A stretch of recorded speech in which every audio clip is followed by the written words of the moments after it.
Барлықтарыңызға сәлем. Бұл мың бір кәсіп YouTube каналы. Бүгін бізде 8-ші шығарылым және қонақта Қазалы ауданындағы тойларды ұйымдастырып жүрген Томирис шоу ансамблінің негізін қалаушы Аппаз Роза ханым, қош келдіңіз. Біздің канал жалпы кәсіпкерлікке байланысты болғаннан кейін бізде алғашқы сұрақ жалпы кәсіп дегенді қалай түсінесіз? Енді сіздерде де табыс табу мақсатында кәсіп ретінде жүріп жатыр осы жұмыстар. Иә, негізі кәсіп деген ол мысалға жұмыс болады, мысалы біреу мемлекеттік жұмыс істейді, біреу былай.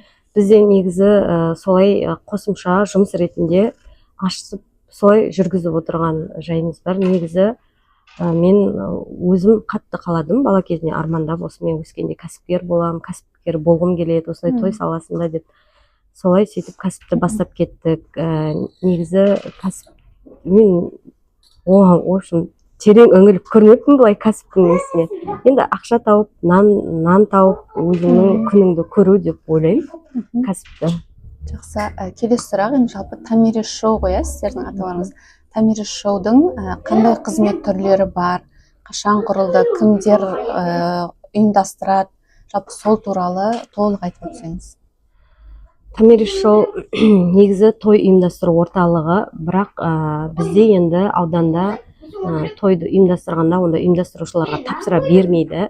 Сондықтан бізде тек жаңағыдай жастарды кіргіземіз, ұзатылып жатқан қыздарды ұзатамыз, сосын ән, би бар. Оның ішінде солай бишілер билеп береді, қазақша би, индийский би, восточный би деген сияқты билерді билейді. Сосын әншілер бар, өлең айтады, мен өзім қыз ұзатам, келіншекті кіргіземін.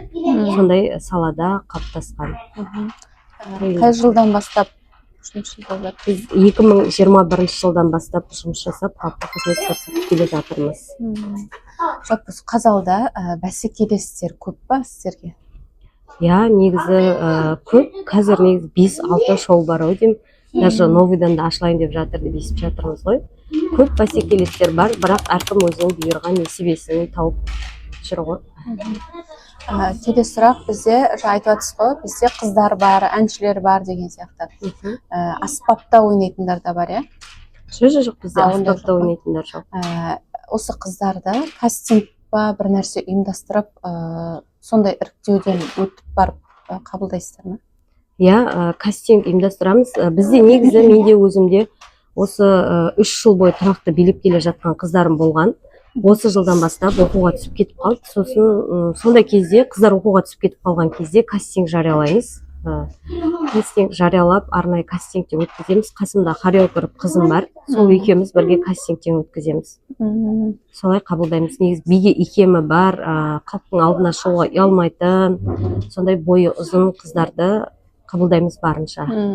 Енді той саласында мысалы адамдармен келісесіз ғой, енді клиенттер сіздер үшін. Сол кезде бір келіспеушіліктер болады ма? Тапсырыс берушімен. Немесе болған жағдайда оны қалай шешуге болады? Енді бізде былай болады да, мысалға бізге тойға заказ береді. Мысалға октябрьдің 10-ы деп тойға заказ береді да. Сосын біз уже оны аламыз да, тойды алған кезде біз предоплатасын алып қоямыз.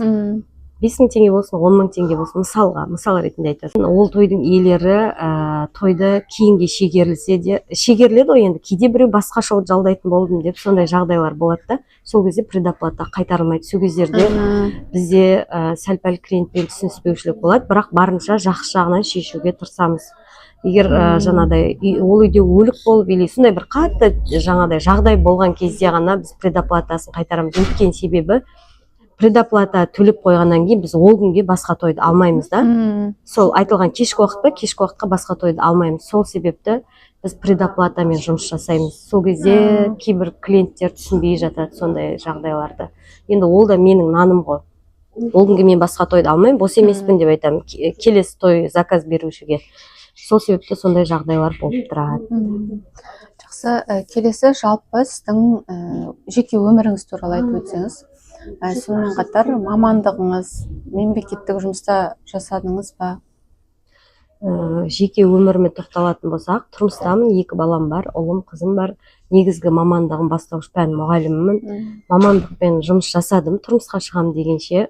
осы Қазалының бір разъездерінде болды, енді оған қатынау қиын болды, сол себепті жұмысты қойдым. Тұрмысқа шыққаннан кейін қойдым жұмысты. Сосын одан кейін мен мамандықпен жұмыс жасаған жоқпын. Осы той саласына келдім, кәсіп бастап бірден сразу тойға келдім. Солай мамандықпен тек где-то бір жыл ғана жұмыс жасадым, өзім бітірген мамандығыммен.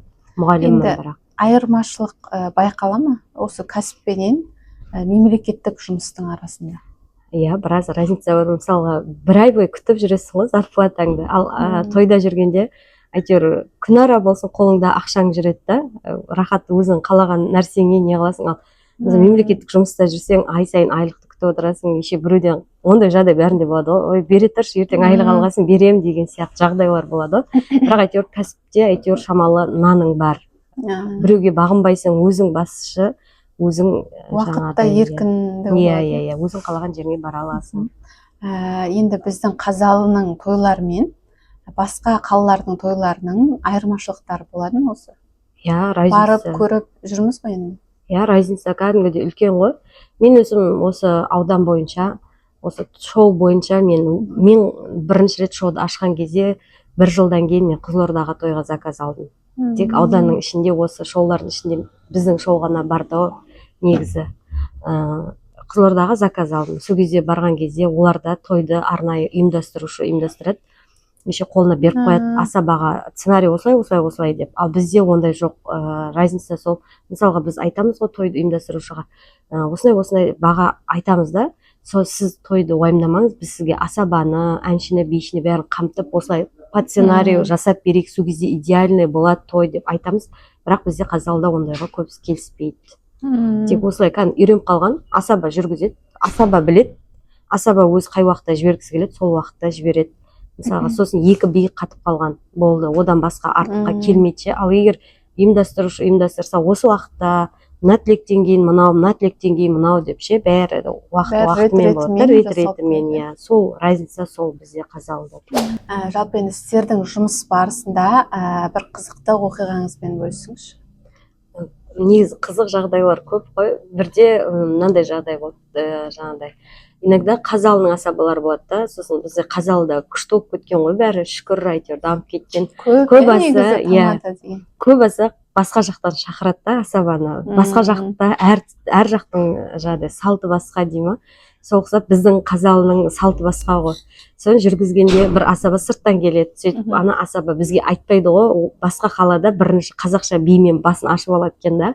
Жаңағыдай тойдың иесін шақырып болады да, бізге айтпай қазақша биді хабарлай жібереді. Содан оның Орда тойханасында болған той. Содан менің қыздарым өз тойға енді шығып жүрген кезіміз ғой. Қыздар хабарлап жібереді. Қыздар киініп болмаған, сонымен қыздар жүгіреді ғой, бірінен соң бір қыз шығады, өтір биді билеп, екінші тағы бір қыз шығады билеп. Бір кезде ана бастарында мынандай не болады да. Жаңа тақия емес, сәукеле емес, диадема ғой. Ана дәу болған ғой диадема. Сөйтіп бір қыздың басындағы түсіп қалғанда, енді бір қыздікі мына жерге жабысып қалғанда, анау түспейді дейді, билеп жатыр, бір қапталдайды дейді. Содан күліп жатырмын, бүйтіп істеймін деп жатып, жаңа қыз құлап қалады ғой. Сөйтіп құлап қалып, атып тұрады да қайтадан билейді. Мен күліп, ана музыка сөніп қалғанда даусым прям естілген. Содан қызым, жаңа қыз көкпетті, өзі мінезі бар қыз ғой. Ерке қыз бір үйдің күледі, тәте неге күліп жатсың, мен позорымды шығарып. Сондай жаңағыдай қайта поддержка бермейсің ба деп, мен риза болып жатырмын да, ол қызға молодец, құлап қалсаң да мен позор болдым деп кетіп қалады. Мысалға басқа, мысалы мен болсам ол жерде точно кетіп қалам, андай үй алғаннан. Ол атып тұрып билеп жатыр. Ондай жағдайлар көп негізі. Сондай жағдай болған. Ең есте қаларлығы сол болған. Айтқан сайын күлеміз ғой. Жақсы. Келесі, бұл саланы, жалпы той бизнесі дейді ғой, осы саланы бастап кету үшін бір нақты 3 кеңес айтыңызшы. Жаңадан бастағысы келіп жүргендер болса. Негізі мен ойлаймын былай да, ол үшін бірінші негізі любой жерде қаражат қой, қаражат керек. Сосын бір айта кететін жайт, мен барлығын новыйдан бастадым, новыйдан тіктірдім киімнің бәрінше. Ол тіктірген кезде көп ақша кетті. Енді сәл басын бастап кетуге негізі басқа қалаларда, үлкен облыстарда сатылатын дайын киімдер болады. Әр шоудың 1 жыл киген, 1 сезон киген көйлектер болады. солардың состояниесіне қарап, состояние идеал болса, егер жағдай жақсы болып тұрса, сондай дайын көйлектерді сатып алып солай бастаған дұрыс деп ойлаймын өзімше. Тіктіргеннен көрі тіктіруге көп ақша кетіп қалады, шамалы оборотқа кіргенше. Оборотқа кіріп алғаннан кейін өзінің дәл ойындағыдай қылып тіктіріп солай бастаса болады. Өйткені мен өзім солай бастап сәл-пәл ошибкам сол болып, негізі өзім ойым солай ше, дайын көйлекті бір сезон киілген көйлектерді алып солай бастаса. Бірінші кеңесіңіз бірден ақшаны салмай, кішкене шамалы экономный жағын ұйымдастыру керек. Иә, солай. Мүмкін ол болмай қалама ары қарай деген сияқты. Солай, солай. Екінші? Содан кейін екінші нақты өз-өзіне сенімді болу керек. Міндетті түрде хореографпен жұмыс жасау керек. Хореограф керек. Өнерден сәл-пәл хабары бар, сондай болу керек. Хореограф керек, хореографпен жұмыс жасау керек. Негізі бұл той ұйымдастыру орталыққа ең бірінші керек сол хореограф қой. Бишілерге керегі хореограф. Биді дұрыс қоя білу керек. Сол қарайды, биге қарайды негізі. Негізі тойға барған кезде сол бірінші би, ән сол кететін. Сондықтан сол бірінші очередте керек, хореограф. Иә, хореограф керек. Жалпы сол өнерден бір өзінің кішкене тәжірибесі болу керек десеңіз. Иә, солай болу керек. Сосын үшінші енді ниет керек қой. Ниеттену керек, соған өзінің несі болу керек, андай икемі, талабы деген сияқты. Мысалы мен өзім сондай қолөнер жағына сәл-пәл хабарым бар, тігіп алам, жасап алам керек болып жатса. Бірақ енді қазір өзім қатты кірісіп олай тігінге неге отырмаймын. Негізі сондай хабары бар болу керек. Немесе қасында бір туысқаны болсын, қатты жақын адам болсын, сондай жағына хабар болу керек. Үшінші, бұл той саласында. Жаңа тігінмен айналысам дедіңіз ғой, бұрын айналыстыңыз, қазір айналыспайсыз ба? Жоқ, осы тойға келетін кезде киімдер жыртылып қалады, или бір жерін өзгерткім келеді, немесе тақия тігіп алғым келеді, тақия дұрыс болмайды, соның бәрін тігіп аламын, өзім тігемін, өзім тігіп ала беремін соны. Қолөнер ше, жаңағыдай сондайлар тігіп, ойып, сондайлар жасай аламын өзім. Жақсы, келесі сұрақ бізде тойларда жалпы көпшіліктің алдына шығатын кезде бір қорқыныш бола ма, болмаса арнайы өзіңізді бір дайындап шығасыз ба? Андай айтады ғой қазір бәрінің сөзі, мотивация беріп өзіме шығам деген сияқты. Иә, негізі оп баста сондай сәл-пәл қорқыныш болған, қалай болады деп қазір. Мысалы енді өлеңді айтамыз ғой, бірақ бәрібір жаздыртып аламыз ғой студияға барып, сосын айтамыз сондай кездерде кешігулер болып қалады. Иә, бірақ әйтеуір ілесіп кетеміз. Ондай қорқыныш жоқ, қазір негізі басында болған. Қазір спокойно, біреу түртіп оятып, той бар еді, жүріш кеттік десе де ондай қорқыныш жоқ. Басылды уже ше. Күйеуім де бір жағынан мотивация береді. О, сен қолыңнан келеді, давай, қазір мен қарап тұрам, өзім видеоға түсіремін деп. Сондай мотивацияның арқасында командамен жасалса өнеге. Командамен жұмыс бұл жерде бізде. Қазір енді жастар көбіне үлкен дүркіреген той жасауға құмар емес. Енді алдағы уақытта осы тойға сұраныс азайып кетеді деп ойлайсыз ба? Білмеймін, негізі әркімнің өзінің ойы әртүрлі. Мысалға мен қайтадан солай той жасап үйлендік қой енді күйеуіміз екеуміз. Мен жасамас едім деп ойлаймын да, қазір жастарға қарап. Көп қыздардан, мысалы жас адамдардан сұраса, жоқ, үлкен жасамаймын, одан да мен шетелге шығайын дейді, или білім алайын, үй алайын деген сияқты пайдалы нәрсені жасайын деп айтады ше. Иә, бірақ кейбір солай айтады ғой жастар енді. Бірақ кейбір сондай жастардың ата-аналары парызымыз деп жасап береді да тойды. Білмеймін, енді наоборот, той қазақтың қазынасы деген сөз бар ғой. Қазақтың тойы бітпесін деп. Негізі ресторандар көбейіп жатыр ғой біздің ауданымызда. Соған қарағанда той азаймайтын шығар деп ойлаймын. Олай. Енді конкуренттер де көп ашылып жатыр ғой қазір жастар. Енді әр жастың ойы әртүрлі. Мысалы, кейбіреу шетелге, Дубайға барып келейін, Египетке барып келейін дейді. Кейбіреу басқа кәсіп бастайын, одан той істегенше дейді. Әркім ойы әртүрлі. Білмеймін, енді нақты айта алмаймын ол жағын. Уақыт еншісінде. Иә, уақыттың еншісінде, Құдай қаласа.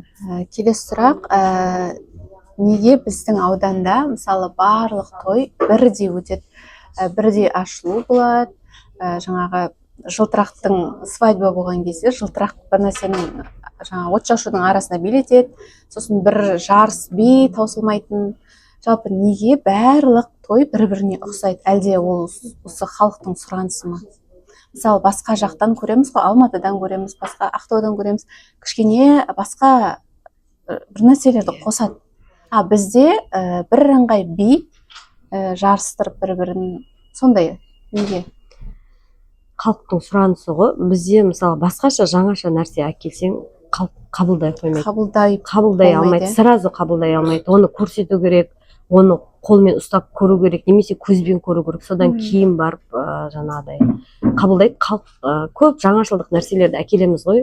Ой, ол қалай болады екен деп. Тек бізде бәсеке ғой. Бірінің көрді, дәл соны жасау керек. Маған сондай жасап берді дейді. Иә, бәсеке. Мысалы біреудің тойын көреді де, дәл сол ой, дәл сондай болып өту керек той. Солай да жаңашыл нәрсені халық қабылдай алмайды бізде көбісі. Сосын ол қаражат жағына қарайды. Көбірек қызмет түрі болатын болса, бағасы да өседі. Иә. Біздің халық негізі жаңашылдық, жаңа дүниені қабылдай алмайды. Көзбен көріп, қолмен ұстап көру керек. Содан кейін де ол нәрсенің келген нәрселердің, мысалы халыққа ұсынған ұсынысың, немесе сол бағдарламаның мысалға бағасы сәл төменірек болу керек ше. Солай сол кезде ғана халық қабылдай алады. Қымбат дүниені әкелсең, оны қабылдай алмайды. Мысалға мен даже біз Аралға, Төретамға тойға барамыз ғой, мысалға Арал кәдімгідей той жағынан алда дамып кеткен ғой. Мысалға оларда бу, қар жаңағыдай, мысалға күшті қылып андай дымның өзін, түтіннің өзін андай холодный дәу қылып кәдімгідей прям күшті қылып істейді. Мен былай салыстырып қарағанда оформлениенің өзін 300-400 мың примерно сол жобада қабылдап жасатады. Ал бізде халық ондай нәрсені қабылдамайды. Сосын жаңағы бәсекелестік, иә, бәсекелестік. Мына көршім былай жасады, маған да сондай қылып жасап бер деген сияқты. Иә, дәл сол бәсекелестік қой. Біреудің тойынан көргенде дәл сол нәрсені көру керек та, жасату керек. Ал мысалға біз айтамыз, осылай күшті болады, осылай жасаса осылай болады десек, жоқ деп қабылдай алмайды оны ше. Негізі біз енді бір күшті жағын айтамыз ғой, бірақ олар былай ойлайды да, бізді ақшаны көбірек алғысы келіп тұр, осындай деген сияқты ойда, ол өзінің қызметін көбірек ұсынып біраз ақша. Иә, біз бірақ барынша жақсы, әдем болатын жағын ұсынамыз. Келесі, жалпы ақша дегенді қалай түсінесіз? Ақша дегенді, енді ақша бәріне керек қой негізі. Енді өмірде жаңағыдай қажеттіліктеріңді алу үшін жұмсалатын дүние ғой ақша. Қазір ақша болмаса ешкім сыйламайды. Ақшаң болмаса даже қазір танысың да, туысқаның да сыйламайды ғой. Қазір ақшаның заман орында деп айтады, бірақ енді ақшаның заманы, ақшаң болмаса сен ешкім емес, ақшамен барлық проблемаңды шешесің ғой. Бірақ соған баспен кіріп кетпеу керек та, ойбай осындай, осылай, ақша осындай деп ше, ақша деп ақшаның ізінен қумау керек. Ақшаның ізінен қуғанмен, дүниенің ізінен қуғанмен жетпейсің ғой негізі. Енді бірақ ақшаның болғанда дұрыс қалтаңда. Бәрі қазір сол арқылы қажеттіліктерің өзіңде болады, жаңағыдай баратын жеріңе бара аласың, керек дүниеңді ала аласың, ақшаң болса. Сондай ғой негізі. Келесі, жалпы ютубта қазір подкасттар көп шығып жатыр, психологтар болсын, әртүрлі тақырыптағы сұхбаттар көп. Соның ішінде сіздің ең бір ұнатып көретін 3 подкастты айтып беріңізші.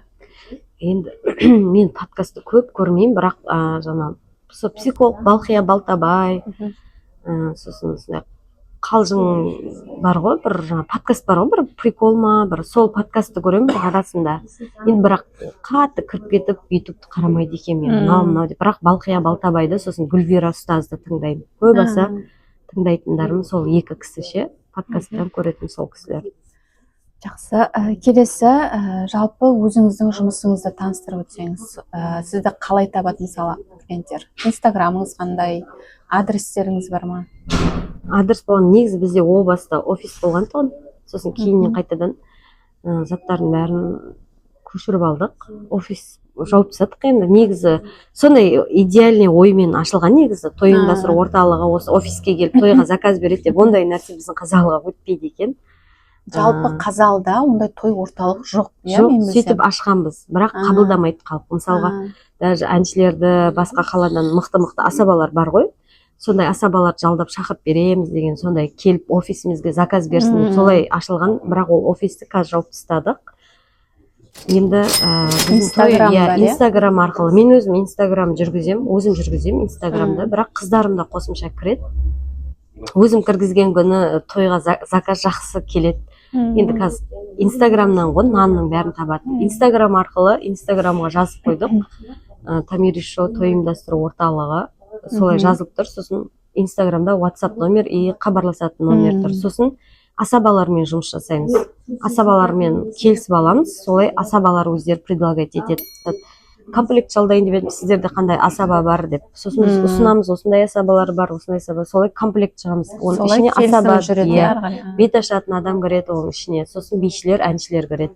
Жоқ, біз асабаны жалдап қойдық, тек қана бишілер керек деген кезде өзіміз кіргіземіз, басына выход жасаймыз, содан кейін қазақша би немесе индийский, восток өздері таңдайды. Бірақ міндетті түрде бірінші би қазақша би болады. Енді келесі жалпы алдағы 5 жылға бір мақсаттарыңыз қандай, арманыңыз, мақсаттарыңыз бар ма? Жалпы Тамири шоу болсын, енді жеке қалауларыңыз болсын. Иә, негізі арманымыз, мақсатымыз көп қой, Құдай қаласа, Алланың қалауымен. Негізі тағы да бір қосымша бір кәсіпті бастағым келіп отыр. Енді қазір оны нақты надай деп айтпай ақ қояйын. Негізі сондай бір тағы да қосымша бірден вау деп көрсеткім келеді. Құдай қаласа, сол салада жұмыс жасағым келіп жатыр. Сосын осы Инстаграм саласын дамытқым келеді. Сондай бір-екі жоспарларым бар, Құдай қаласа. Соңғы сұрақ, біздің каналға бір пікіріңіз ба, немесе бір тілегіңіз ба болса? 1001 кәсіп каналы дами берсін, сіздерде 10 миллионға дейін подписчик жинала берсін, даже одан асып бүкіл жан жақтағы ел көретіндей дәрежеге жетіңіздер дегім келеді. Рахмет, көп сіздерде мені шақырғандарыңызға. Дами беріңіздер, өсе беріңіздер. Сол. Сіздің кәсібіңізге енді алдағы уақытта үлкен табыстар тілейміз. Сіздердің кәсіптеріңізге береке тілейміз, табыс тілейміз. Алдағы уақытта үлкен жетістіктерге жете беріңіздер. Біздің шақыруды қабыл алғаныңызға көп рахмет. Осымен біздің 8-ші шығарылым аяқталды. Сіздерді келесі шығарылымда күтетін боламыз. Қош сау болыңыздар.